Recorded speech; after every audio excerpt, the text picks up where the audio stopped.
নমস্কাৰ আপোনালোক সকলোকে পুনৰবাৰ মোৰ ইউটিউব চেনেল তথা ফেচবুক পেজ পংকজ ফিল্ম কলা আন্তৰিকতাৰে স্বাগতম জনাই লৈ আনিছোঁ। এই মুহূৰ্তত এটা খুবেই চাঞ্চল্যকৰ তথা হৃদয় বিদাৰক ঘটনা।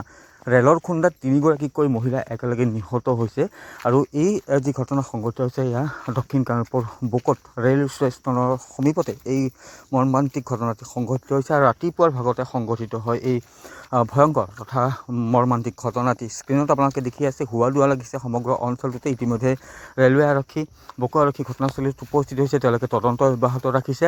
আৰু জানিব পৰা মতে যি বকো ৰেল ষ্টেচন, কামাখ্যা যোগীঘোপা ৰেলপথৰ যি বকো ৰেল ষ্টেচন আছে, সেই ৰেল ষ্টেচনতে এখন ৰেল মালবাহী ৰেল গুৱাহাটী দিশৰ পৰা গোৱালপাৰা অভিমুখে আছিল আৰু তেনে সময়তে গোৱালপাৰা দিশৰ পৰা গুৱাহাটী অভিমুখে গৈ আছিল উজনিমুৱা যিখন পুৰী এক্সপ্ৰেছ আছে, সেই পুৰী এক্সপ্ৰেছখন। তো সেই পুৰী এক্সপ্ৰেছখনে প্ৰাতঃ ভ্ৰমণলৈ যোৱা মহিলা কেইগৰাকীক খুন্দিয়াই থৈ যায়, যাৰ পৰিপ্ৰেক্ষিততে তিনিওগৰাকী মহিলাই ইতিমধ্যে মৃত্যুক সাৱটি ল'বলগীয়া হৈছে কৰোণভাৱে।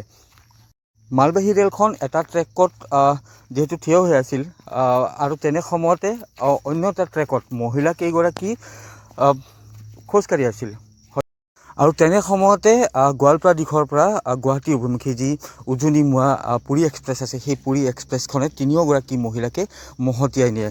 যিহেতু এটা ট্ৰেকত মালবাহী ট্ৰেইনখন ৰৈ আছিল ক্ৰছিঙৰ বাবে, আন এটা ট্ৰেকেৰে মহিলা কেইগৰাকী খোজকাঢ়ি আছিল আৰু তেওঁলোকে হয়তো উমান নাপালে বা যিখন মালবাহী ট্ৰেইন, সেই ট্ৰেইনখনৰ যি শব্দ, সেই শব্দতে হয়তো অন্য দিশৰ পৰা যে এখন ট্ৰেইন আহিছে তেওঁলোকে হয়তো তৰ্কিবই নোৱাৰিলে আৰু যাৰ পিছতে এই যি দুৰ্ভাগ্যজনক যি শোকাবহ ঘটনা, সেই ঘটনাটো সংঘটিত হ'ল। ইতিমধ্যে মহিলা কেইগৰাকীৰ যি নাম সেয়া মই আপোনালোকক জনাই দিছোঁ, উত্তৰা দাস, ৰুমি দাস আৰু কৰবী মালি। পুনৰবাৰ জনাই দিছোঁ, উত্তৰা দাস, ৰুমি দাস আৰু কৰবী মালি। আৰু আটাইকেইগৰাকী মহিলাৰে ঘৰ বকো আৰক্ষী থানাৰ অন্তৰ্গত 2 নং চাটাবাৰীত বুলি জানিব পৰা গৈছে। তো এটা খুবেই মৰ্মান্তিক ঘটনা সংঘটিত হ'ল। ৰেলৰ খুন্দাত ৰাতিপুৱাৰ ভাগতে অকালতে মৃত্যুক সাৱটি ল'বলগীয়া হ'ল, কৰোণভাৱে মৃত্যুক সাৱটি ল'বলগীয়া হ'ল তিনিগৰাকীকৈ প্ৰাতঃ ভ্ৰমণলৈ যোৱা মহিলাই।